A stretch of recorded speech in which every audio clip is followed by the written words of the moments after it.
classic rock fans, I am reporting just a couple of days after seeing Night Ranger at the Waukesha County Fair here in Wisconsin.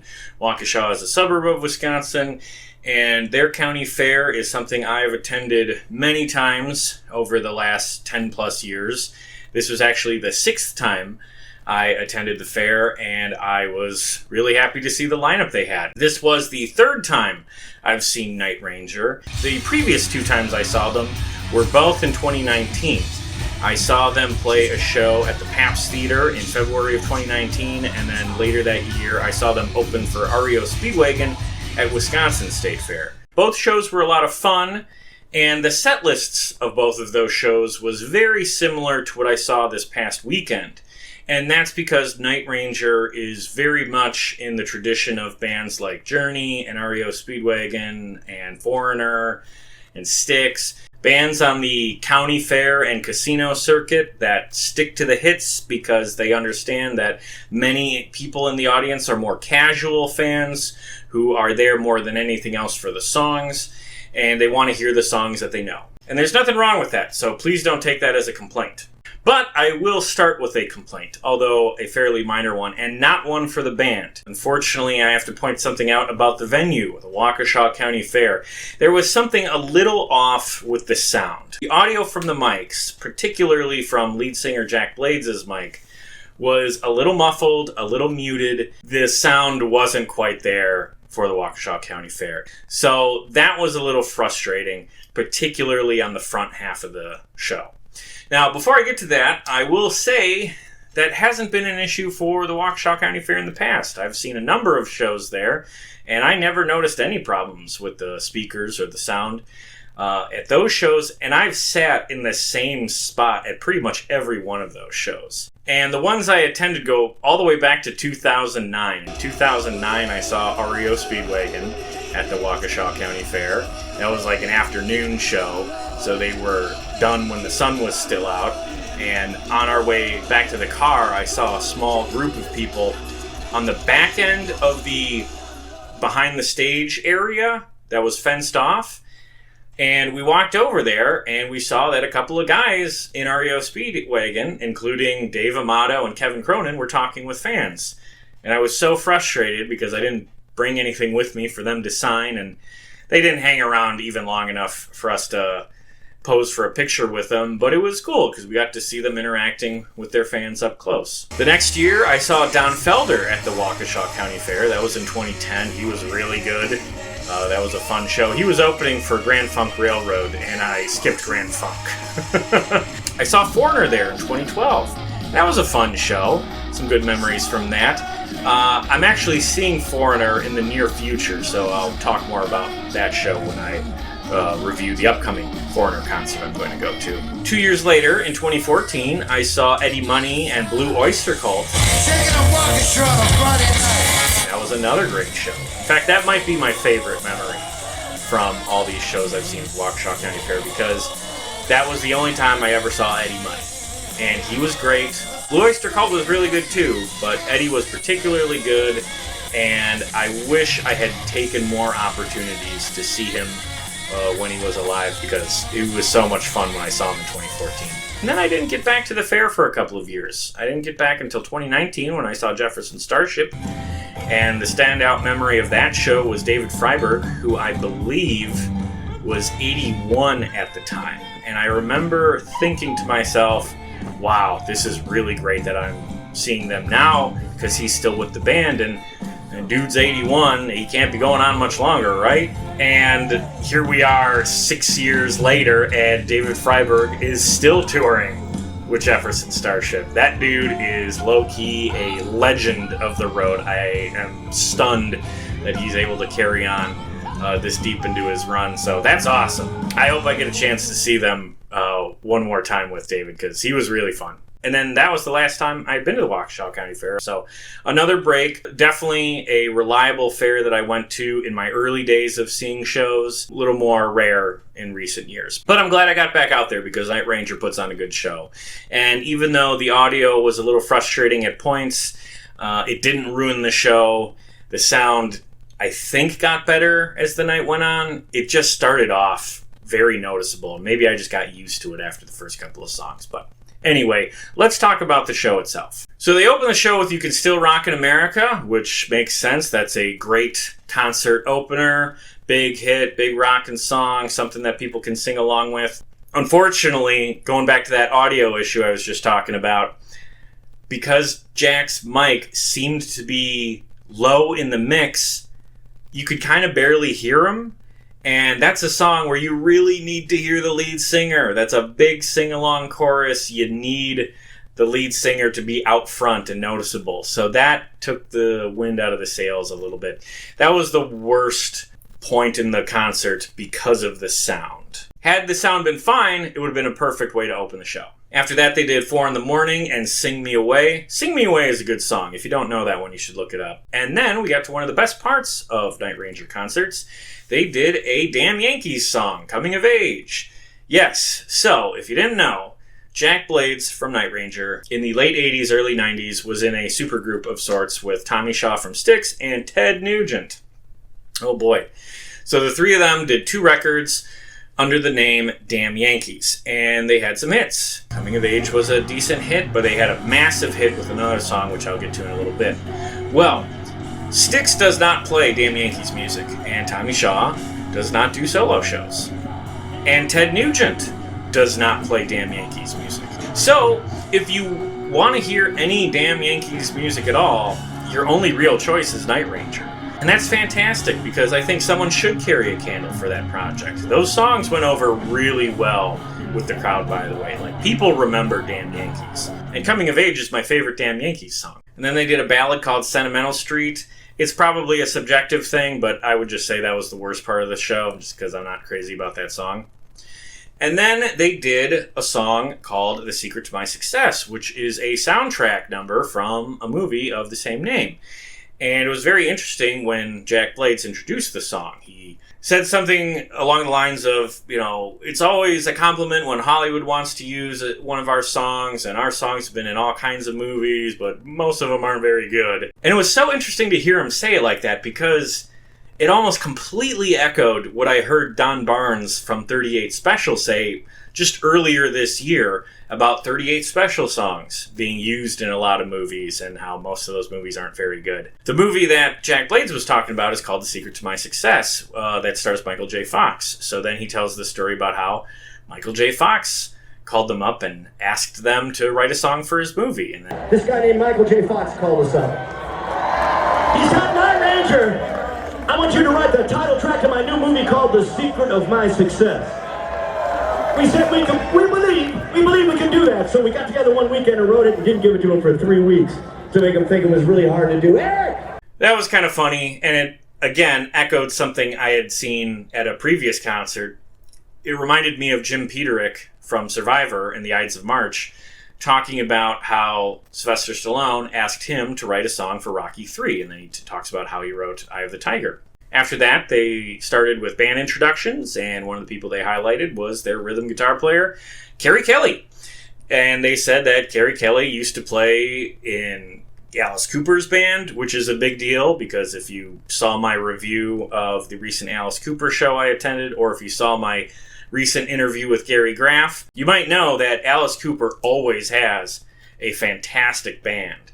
So anyone who comes out of touring with Alice Cooper, I'm interested in, because that guy has made it a priority to surround himself with really good players. So Kerry Kelly played with Alice Cooper for a couple of years. That's awesome. And it makes sense that he would get a job with a band like Night Ranger off the strength of playing in Alice's band. So they talk about how he was in Alice's band, and then they played a cover of School's Out, which was fine, but Jack Blades said something along the lines of, you don't mind if we play this, right? We're just kind of playing whatever we want, And he made it seem like it was spontaneous, but they've been doing this song the whole tour, so I don't really get why you would dress it up like, I just thought of this, let's play Alice Cooper, when it's part of the show. But you know what? I'm thinking too hard about it. Anyway, the next song they played was another cover. This point, they introduced their guitar player, Brad Gillis, who's an OG member of Night Ranger. In the early 80s, he took some time away from the band to play with Ozzy Osbourne. He took over after Randy Rhoads passed away. And you can hear him on the live album of Ozzy's Speak of the Devil. Now that album is all Black Sabbath songs. And before the song, he talked about working with Ozzy on that album, and that stuff was really interesting, especially given that Ozzy's been back in the news with his farewell show just recently. So this was kind of a cool opportunity to pay tribute to Ozzy, especially because, again, Brad Gillis is someone who's worked with him in the past. Hey there, Future Joe here. So while I was editing this video, Ozzy Osbourne passed away. So I just wanted to take a quick moment to express how much I appreciate that Night Ranger covered one of his songs at the show I saw. I never saw Ozzy in concert. I had one opportunity to see him because he did not come to Wisconsin very often, and I passed on that because it was a very expensive ticket.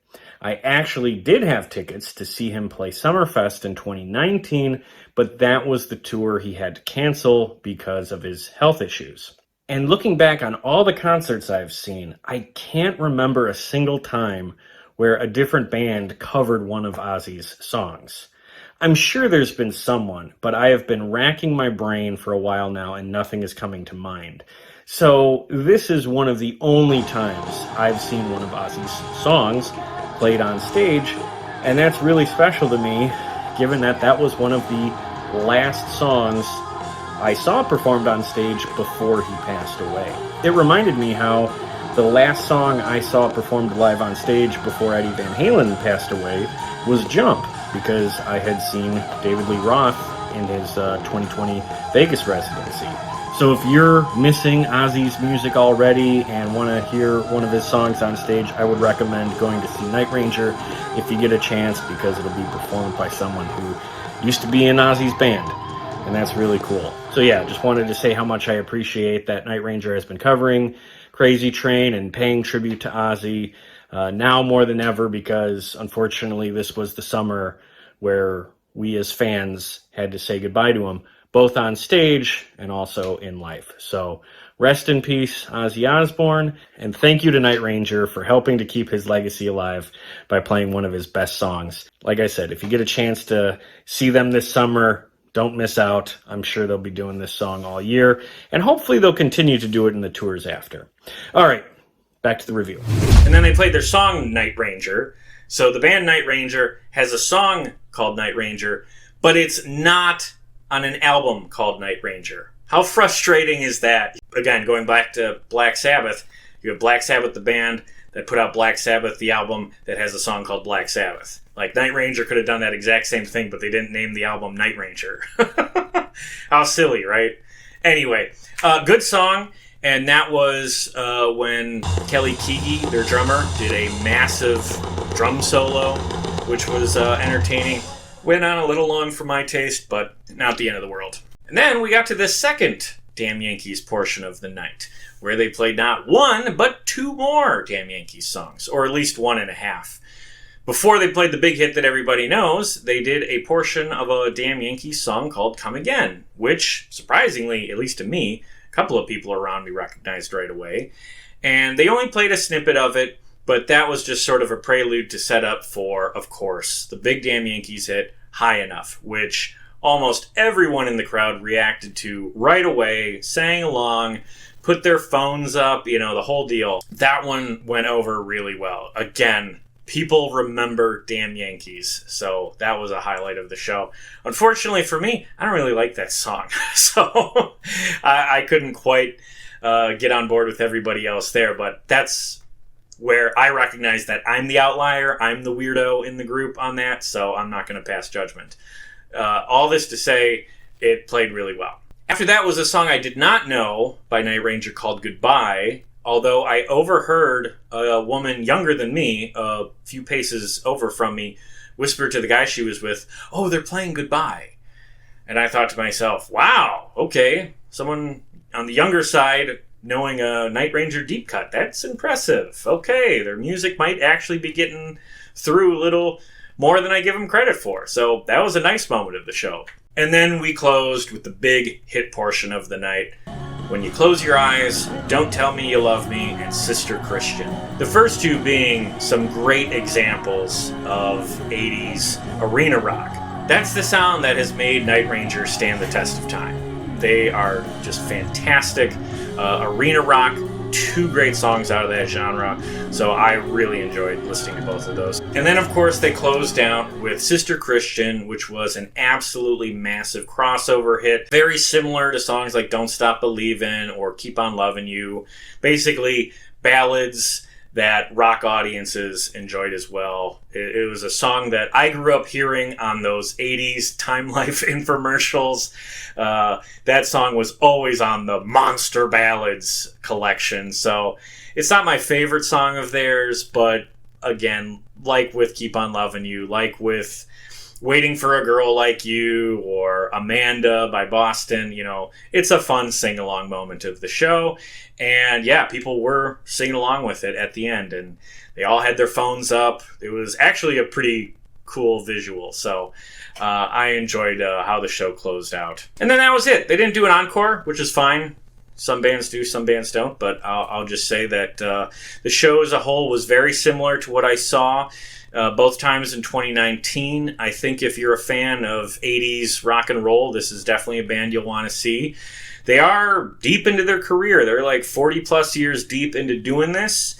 Night Ranger, this year we're celebrating our 43rd anniversary. How about that, huh? 43 years of taking kick-ass American rock and roll all over the world. How about that, huh? That's pretty good. And it's all because of you guys. So you can't assume that they're going to be around for years and years to come. If you haven't seen them before, I would recommend you go. And they're all still playing at a high level. Brad Gillis is a monster guitar player. It was really cool watching him. And Jack Blades and Kelly Keagy are still singing really well. So all in all, I enjoyed the show, and I'm glad I got a chance to see him again. Before we go, I will play us out with a snippet from my most recent interview, which was with Gary Graff, who put together a book called The 501 Essential Albums of the 1980s.